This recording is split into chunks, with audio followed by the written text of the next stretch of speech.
Pessoal do sétimo ano, vamos lá, vai mais uma aula sobre ecologia. A aula de hoje é ambiente e ecologia, ou seja, a gente vai ver a interação dos organismos com o ambiente, né? Essa matéria então está entre as páginas 266 e 267 do livro 3. Então, a primeira coisa é o habitat, né? Então, o habitat a gente define ele como um local onde uma espécie vive, se desenvolve, se reproduz e se alimenta. Ou seja, é a casa da espécie. Pode ser uma planta ou um animal. Então, aqui no livro de vocês tem esses dois exemplos, que é o boto cor-de-rosa e o peixe-boi, né? Ambos vivem ali na bacia amazônica, só que não sei se vocês sabem, a bacia amazônica, né, é a maior bacia hidrográfica do planeta, então ela é gigantesca. Porém, eles vivem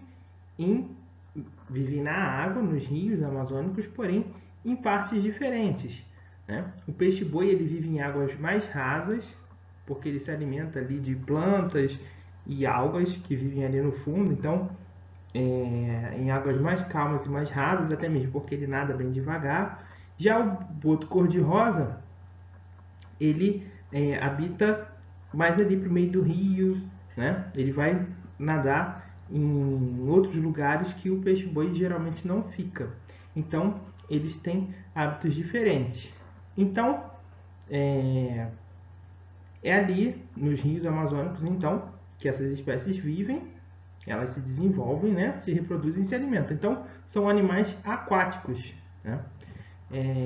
Então, eles só vão viver na água. Então, um animal que for terrestre vai viver no habitat terrestre. E tem animais que podem viver nos dois ambientes, né? No ambiente e no aquático, no terrestre e no aquático.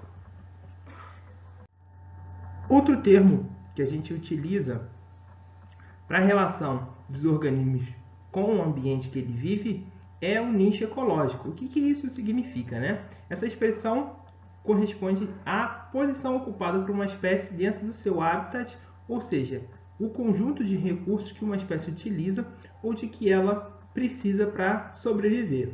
Ou seja, então aqui no livro de vocês tem dois exemplos. Tem o lobo-guará e o tamanduá-bandeira.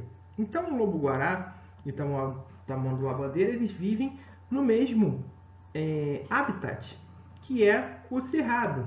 Então eles são animais terrestres, vão habitar ali aqueles campos do cerrado, porém tem uma diferença grande entre eles dois. Eles utilizam recursos diferentes para sobreviver, no caso da alimentação. O lobo-guará, por exemplo, ele é um canídeo, né?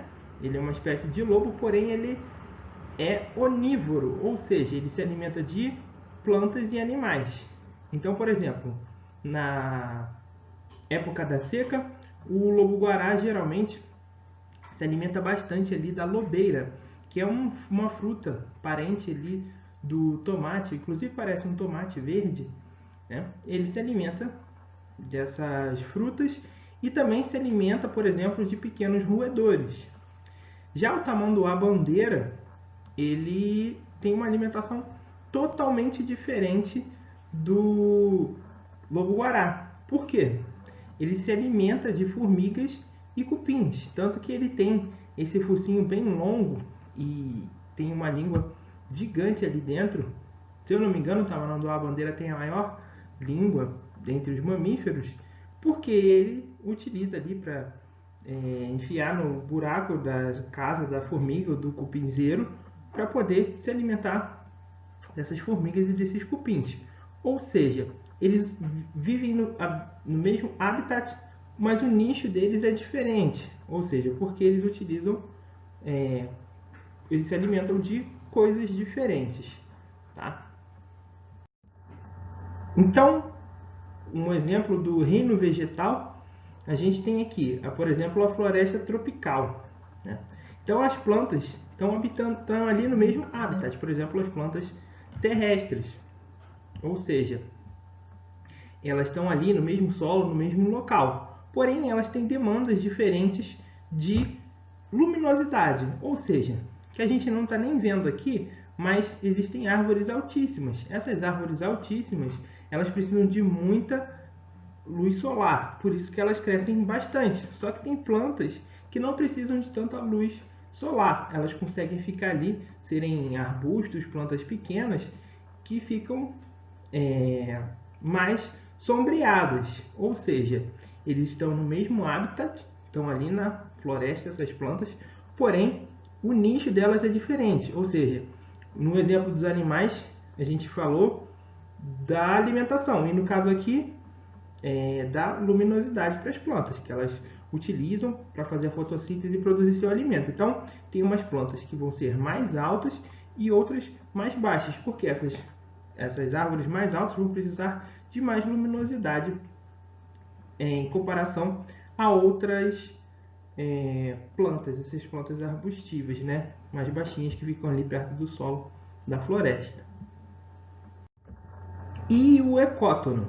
Então, o ecótono é a faixa de transição entre duas comunidades ou dois ecossistemas. Então, na aula passada a gente viu, né, que o ecossistema é o quê? É o conjunto da comunidade com o ambiente. E esses ecossistemas em conjunto formam os biomas. E no caso aqui, eu dei o exemplo, se lembram?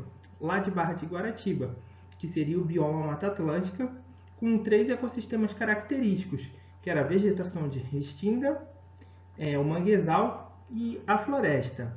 No caso aqui, a gente tem o ecótono da transição da vegetação de restinga e do manguezal. Então, vocês podem ver que essa vegetação que tem entre o manguezal e a restinga, ela é bastante diferente, parece um capim, né? Já a restinga ali tem até algumas árvores, vai ter bromélias, vários tipos de vegetais, e no manguezal vai ter aquelas árvores características de mangue, que são adaptadas ali àquele ambiente mais salino e tudo. Então as plantas de restinga não conseguem viver no manguezal e nem as de manguezal viver na restinga.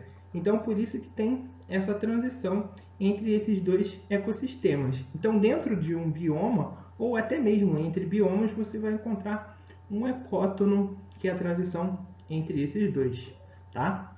Então, por hoje é só, pessoal. Até a nossa próxima aula.